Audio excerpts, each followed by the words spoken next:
Tutajenga nyumba za watumishi wachache, lakini pia tutatoa fursa kwa wenyeji nao wapate kupata nao kidogo hizo shilingi 2-3 kwa ajili ya kupangisha watumishi wengine ambao watakaa maeneo haya, kwa sababu hayo ni moja ya majukumu muhimu ambayo lazima tuyafanye.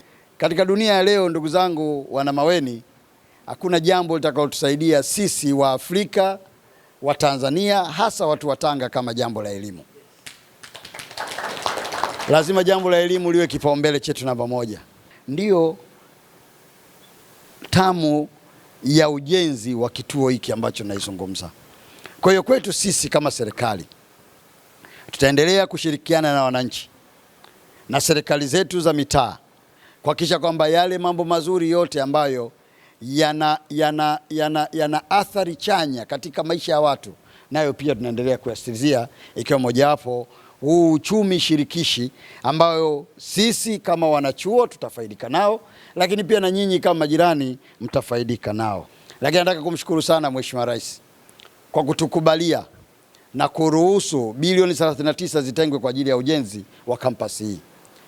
Hela hizi ndugu zangu zingeweza kupelekwa katika maeneo mengine, lakini kwa kutambua umuhimu wa elimu, lakini kwa kutambua umuhimu wa kuwa na utumishi wa umma kwanza ambao umeandaliwa, lakini pili ambao uko vizuri, Mheshimiwa Rais akaruhusu kwamba kila mwaka wa fedha zitengwe fedha mpaka ziweze kufika hizo bilioni 39 ili chuo chetu hiki kiweze kujengwa.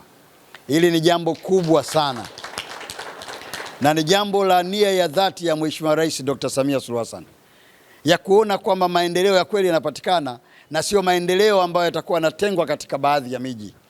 Kuleta chuo hiki hapa Tanga, wanafunzi watakaotoka hapa ambao tuna hakika tutawasambaza Tanzania nzima, lakini kama tunavyojua mlaji wa kwanza lazima atakuwa mkoa wa Tanga. Kwa hiyo mambo yatakwenda vizuri sana.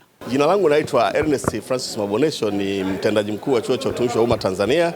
Leo nina furaha kubwa sana kwa sababu tulikuwa na kazi kubwa moja ya kumleta waziri wetu kutembelea maeneo haya, na baada ya kutembelea ameweza kuweka jiwe la msingi kwa ajili ya ujenzi wa jengo letu hili ambao kwa sasa ile structure imeshakamilika. Jengo hili tunategemea litoe faida kubwa kwa wananchi wa Tanga, kwa sababu kwa jengo hili tunategemea litakuwa na uwezo wa kubeba wanafunzi wasiopungua 2500, lakini pia watumishi wote, litakuwa na ofisi 26, na hizi zote ni kwa ajili ya kusaidia wananchi wa eneo la Tanga, lakini pia kwa nchi nzima.